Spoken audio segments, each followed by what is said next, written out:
Assalamualaikum warahmatullahi wabarakatuh. Salam jumpa kembali bersama saya Budi Astuti dengan mata pelajaran kearsipan. Apa kabar semuanya? Mudah-mudahan senantiasa sehat walafiat dalam lindungan Allah Subhanahu wa Ta'ala. Di masa pandemi seperti ini, saya tidak akan segan-segan untuk selalu mengingatkan kalian untuk menggunakan 3M, menjaga jarak, mencuci tangan dengan sabun, dan menggunakan masker. Karena maskermu melindungiku dan maskerku melindungimu. Nah, pada pertemuan kali ini kita masih dengan kompetensi dasar yang sama seperti pertemuan sebelumnya, yaitu kompetensi dasar 3.7 menerapkan penyimpanan arsip sistem abjad kronologis geografis nomor dan subjek, 4.7 melakukan penyimpanan arsip sistem abjad kronologis geografis nomor dan subjek. Nah, pada pertemuan kali ini kita akan membahas tentang menerapkan penyimpanan arsip sistem kronologis. Dengan tujuan, setelah mempelajari materi ini, diharapkan siswa mampu untuk menerapkan penyimpanan arsip sistem kronologis dan siswa mampu juga untuk melakukan penyimpanan arsip sistem kronologis.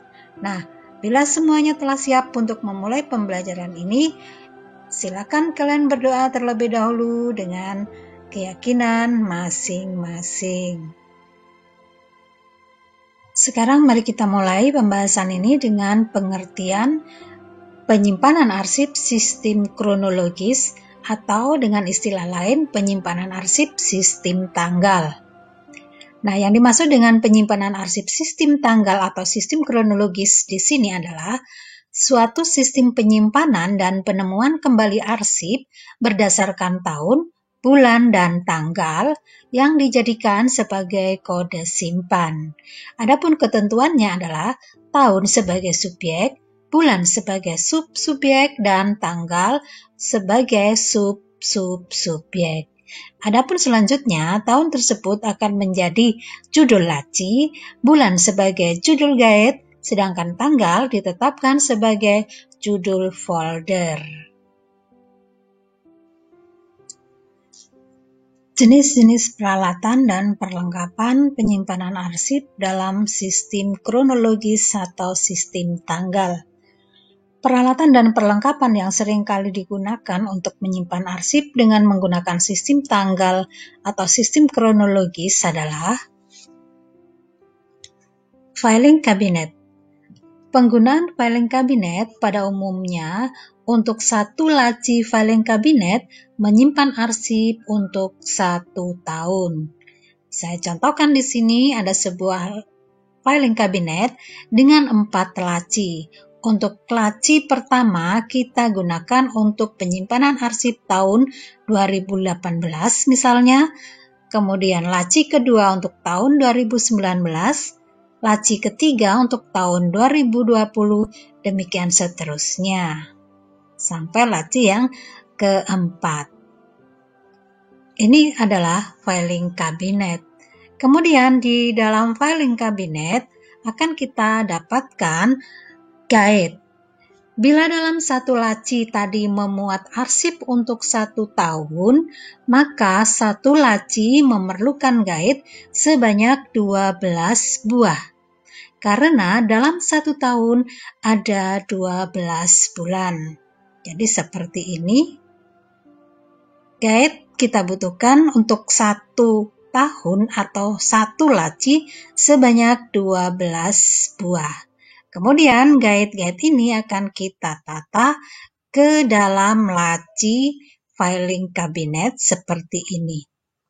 Penataannya, bulan Januari kita tempatkan paling belakang, kemudian di berikutnya ada bulan Februari, Maret, April, Mei, Juni, Juli, Agustus, September, Oktober, November, dan Desember ada paling depan.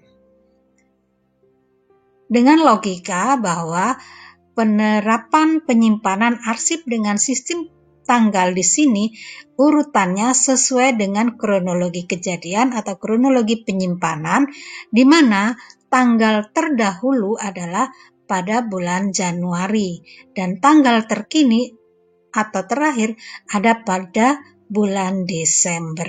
Jadi seperti ini penataan guide dalam laci filing kabinet. Kemudian di belakang guide-guide tersebut akan kita tempatkan hanging folder. Hanging folder yang dibutuhkan adalah sebanyak jumlah hari dalam 1 tahun, yaitu 365 buah, karena dalam 1 tahun ada 365 hari atau 366 hari jika tahun kabisat. Maka pada setiap guide, di belakang guide maksudnya, kita tempatkan sejumlah hanging folder sesuai dengan tanggal pada masing-masing bulan.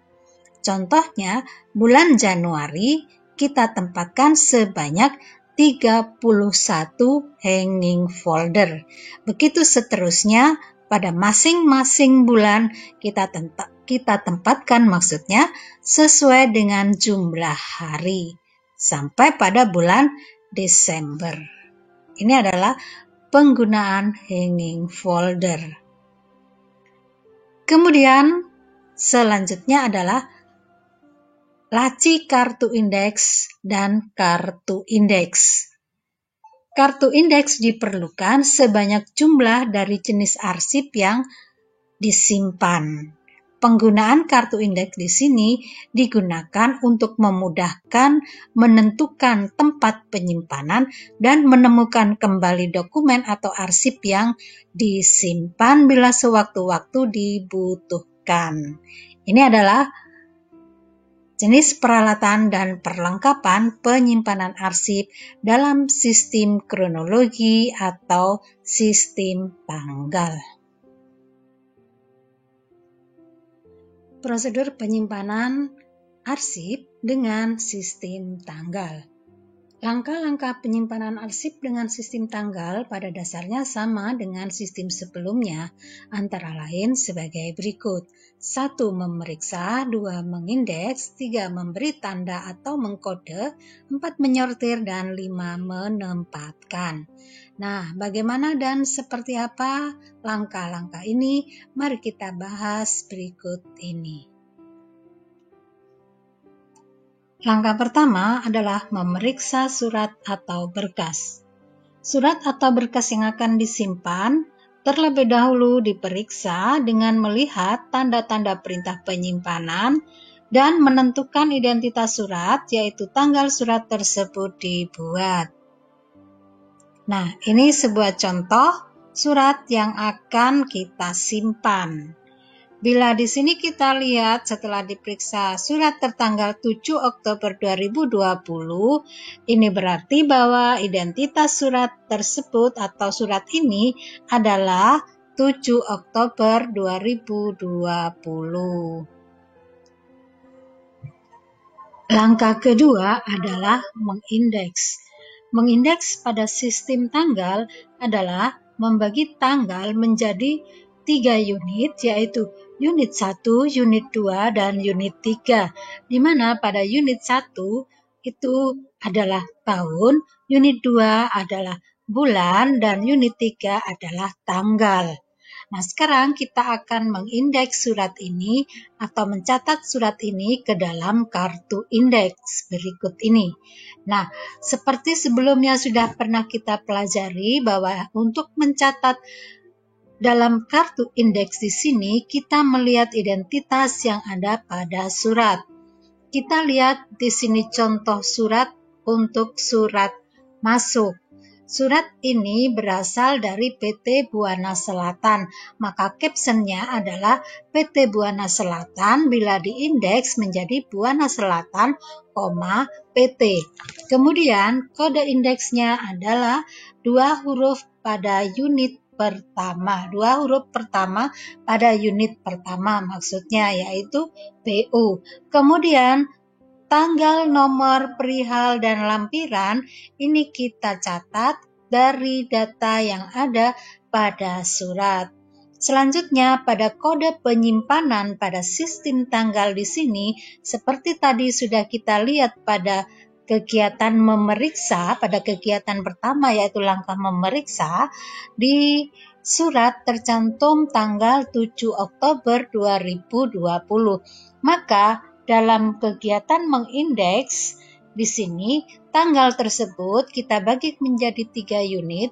Unit 1 adalah unit tahun sebagai tanggal utama yaitu 2020. Nah, seperti ini kita tuliskan. Kemudian kita batasi dengan garis miring. Unit keduanya adalah Oktober dan unit ketiganya adalah 7.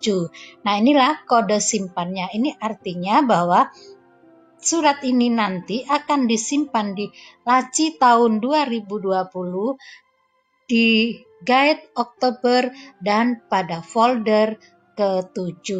Nah, inilah kegiatan mengindeks. Bisa dipahami ya?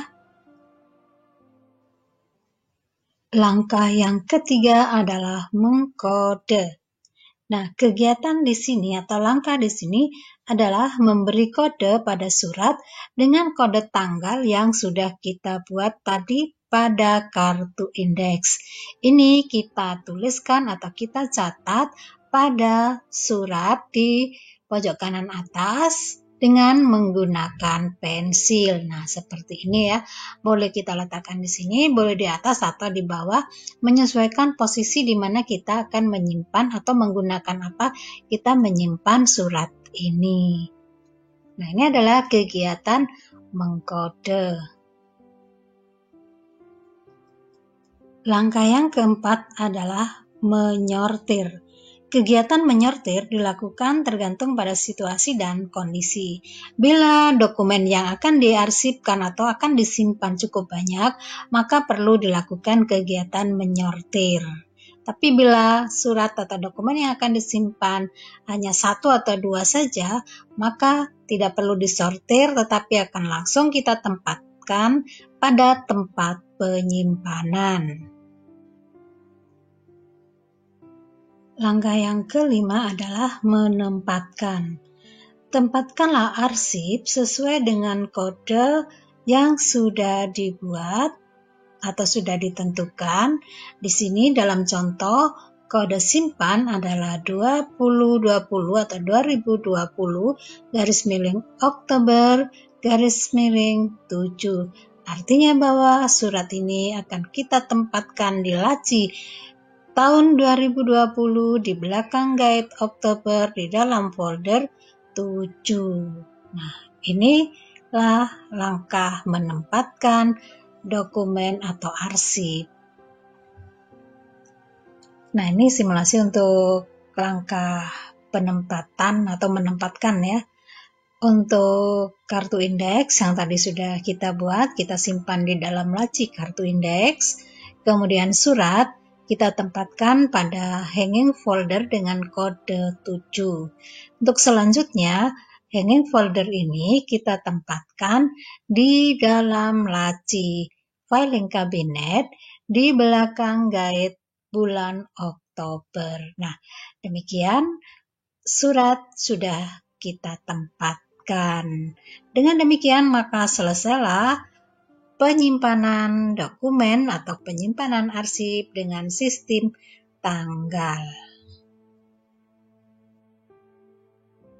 Sampai di sini selesai sudah pembahasan kita tentang menerapkan penyimpanan arsip sistem kronologis. Dan selanjutnya untuk kalian ada tugas untuk dikerjakan sebagai berikut. Nah, tugasnya adalah saat ini Anda diposisikan sebagai sekretaris kantor PT Mandala Store. Ya, kalian bisa baca di sini.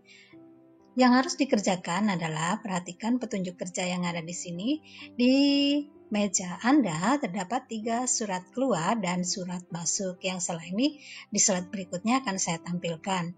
Kemudian lakukan proses penyimpanan arsip dengan menggunakan sistem tanggal. Nah, Sebelumnya siapkan kartu indeks dan guide untuk diberi kode sesuai dengan sistem tanggal. Catatlah surat-surat tersebut ke dalam kartu indeks. Dan setelah dicatat ke dalam kartu indeks, selanjutnya susunlah guide dan simpanlah surat-surat atau arsip tersebut dalam map Snellheader sesuai dengan sistem tanggal. Nah, diperhatikan di sini peralatan yang digunakan, kalian menggunakan map Snellheader saja ya sebagai praktek. Nah, perhatikan untuk suratnya adalah sebagai berikut. Ini surat 1, kalian bisa lihat ini adalah surat keluar ya. Selanjutnya ini adalah surat kedua, ini juga surat keluar dari PT Mandala Store. Yang perlu kalian perhatikan adalah identitas, baik itu tanggal ataupun caption yang akan diindeks ya. Kemudian selanjutnya surat ketiga, ini juga surat keluar. Diperhatikan tanggal dan juga caption yang akan kalian indeks. Selanjutnya adalah surat yang keempat. Nah, ini adalah surat masuk. Perhatikan caption dan tanggal suratnya ya. Dan yang kelima, nah ini surat yang kelima, juga kalian perhatikan caption dan tanggalnya, ini adalah surat masuk.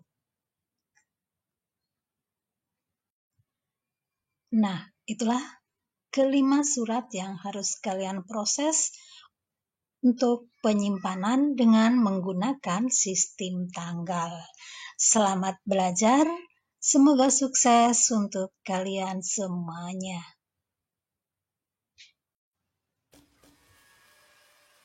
Demikian pembelajaran kita untuk kali ini, semoga bermanfaat. Sampai jumpa, wassalamualaikum warahmatullahi wabarakatuh.